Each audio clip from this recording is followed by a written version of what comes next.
अगर तुम फाल्गुन मास के शुक्ल पक्ष के एकादशी का व्रत करोगे और द्वादश पयो व्रत को 12 दिन तक धारण करोगी तो अदिति तुम्हारे गर्भ से स्वयं भगवान वामन अवतार लेंगे। फाल्गुन श्यामले पक्षे द्वादशाहं पयो व्रता अर्चयेर्दरविन्दाक्षं भक्त्या परमयान्विता। आज माता ने बड़े भाव के द्वारा फाल्गुन मास के पयोव्रत को धारण किया और अदिति माँ के गर्भ में आज स्वयं भगवान वामन आए और माँ ने स्तुति की है वामन भगवान की। यज्ञेश यज्ञ पुरुषाच्युत तीर्थपाद तीर्थश्रवा श्रवण मंगल नामधेय आपन्न लोक व्रजिनोपसमोदयाद्य समनः कृधीस भगवन्नसि दीननाथ। हे दीनानाथ भगवान, हम आपके चरणों में बारंबार प्रणाम करते हैं। स्वयं ब्रह्मा जी ने आकर के स्तुति की भगवान की और भगवान वामन के दिव्य तेज को देख करके चारों दिशाएं सुशोभित हो रही हैं। दिन के 12 बजे भगवान वामन ने अवतार लिया। सुंदर माँ ने कौपीन धारण कराई। बृहस्पति प्रकट होकर के कमंडलुम वेद गर्वा कुशान सप्तर्षयो ददुः। सप्त ऋषियों ने आकर के आसन को प्रदान किया। वेद गर्भ माता ने कमंडलों को प्रदान किया।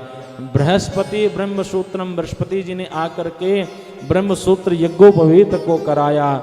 मेखलाम कश्यपो ददात, मेखला धारण करवाई कश्यप ऋषि जी ने। भिक्षा उमा मैया ने आकर के दी। सरस्वती मैया ने आकर के माला प्रदान की। इस प्रकार भगवान का सुंदर स्वरूप। ब्रह्मा जी ने स्वयं कहा, प्रभु अब देवताओं के कार्य को पूर्ण करने के लिए आप राजा बलि के पास जाइए और जा कर के उस राजा बलि से उसके राज्य को ले लीजिए, नहीं तो इन देवताओं का संकट दूर नहीं होगा। उसने 99 यज्ञ करवा दिए, 100 यज्ञ चल रहा है। भगवान वामन बड़े भाव से राजा बलि के उस यज्ञशाला की ओर बढ़ के आगे चले और जैसे आगे बढ़े सुंदर तेज को देख करके राजा बलि मोहित हो गया। शुक्राचार्य जी कहते हैं उठना नहीं, यहीं बैठे रहो। मुझे लग रहा है भगवान सूर्य आ रहे हैं। नहीं नहीं, ये नारायण है, तुम नहीं जानोगे, ये छलिया है, तुम्हें छलने के लिए आ रहा है। कुछ भी हो गुरुदेव, मैं देख करके मोहित हो रहा हूँ और कोई ब्राह्मण कोई देवता द्वार पर आए तो उसे खाली हाथ जाने नहीं देना चाहिए। मैं अभी उनको प्रणाम करके आता हूँ। और आज राजा बलि दौड़ करके गए। तदपाद शौचम जन कल्मषापहम। ऐसे महापुरुषों के चरण पड़ने से कल्मषों का नाश हो जाता है। स्वागतम ते नमस्तुभ्यं ब्रह्मन् किं करवामते ब्रह्मर्षीणां तपासाक्षान् मन्ये त्वार्य वपुर्धरम्। आपका स्वागत है हे वामन भगवान। मैं आपके चरणों में बारंबार प्रणाम करता हूँ। हे ब्रह्मर्षि, अपना परिचय दीजिए, आपका आगमन किस लिए हुआ है। अद्याग्नयो में सुहता यथा विधि द्विजात्मज तो चरणा वने जने हतान हसो वारवीर्यम च भूरहो तथा पुनीता तनुवी पदिस्तव। आपके पावन आगमन से मेरी यह यज्ञशाला पवित्र हो गई, ये भूमि पवित्र हो गई और मेरे पूर्वजों की मुझ पर कृपा कि आपका आगमन हुआ। क्योंकि मैं जिनका पौत्र हूँ वो प्रहलाद जी महाराज मेरे पूज्य दादाजी हैं।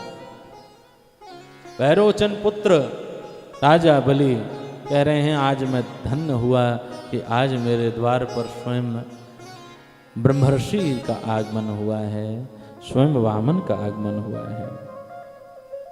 गाम कांचनम गुणवत धाम पृष्ठम तथा नपेयम व विप्रकन्याम ग्रामान समृद्धांस दुर्गान गजान व रथांस तथा हत्तम संप्रतीक्ष।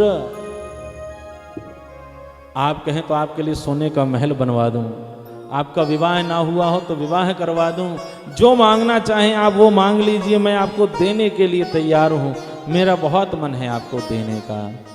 भगवान वामन ने कहा अगर कुछ देना चाहते हो तो 3 पग भूमि दो मुझे। शुक्राचार्य जी कहने लगे समझ जाओ राजा बलि, ये 3 पग नहीं, 3 पग में तुम्हारा सब कुछ ले लेगा। अभी भी समय है, सोच लो। भगवान ने कहा तुम्हारी धर्मपत्नी जल डालेगी, संकल्प होगा, और संकल्प में कोई व्यवधान करेगा उसकी आंख फूट जाएगी। शुक्राचार्य जी बैठे, गंगा सागर की टोटी पर कुसा मारी, एक हाथ गोविंदाय नमो नमः। अच्छे काम में जो विघ्न उत्पन्न करें उनकी आंख फूट जाती है। आज संकल्प किया और जैसे ही राजा बलि के हाथ में उसकी पत्नी ने जल डाला, भगवान ने कहा तस्मात् तत्तो महिमी सद्व्रणे हम वरदर्शभात् पदानि त्रीणि दैत्येन्द्र संमितानि पदा मम। संकल्प होते ही भगवान ने विराट स्वरूप को धारण कर लिया। भगवान ने विराट स्वरूप वामन ने धारण किया।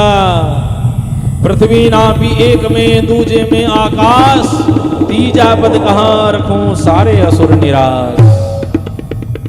हे राजन, मैंने 14 भुवन नाप लिए, आकाश पाताल सबको नाप लिया, और जैसे ही सत्यलोक में भगवान का चरण गया, ब्रह्मा जी ने अपने कमंडल में भगवान के चरणों को धुला और विष्णुपदी मां गंगा प्रकट हुई। बोली गंगा मैया की जय हो।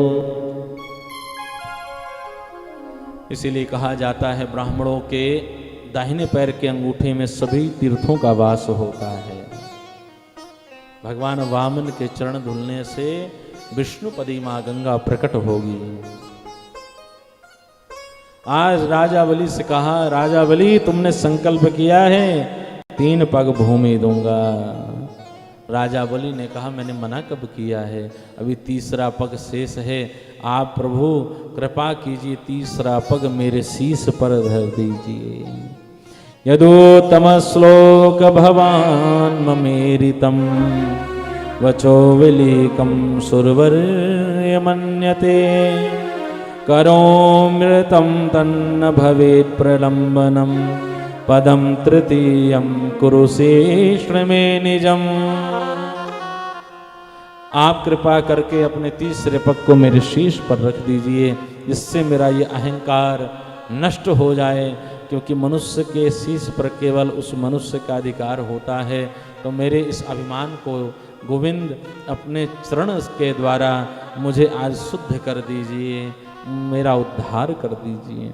गरुण पास में बंधे थे राजा बलि, भगवान के जैसे चरण रखे, राजा बलि को आज पाताल लोक का राजा बना दिया, और स्वयं भगवान राजा बलि के द्वार पर जाकर के द्वारपाल बन गए।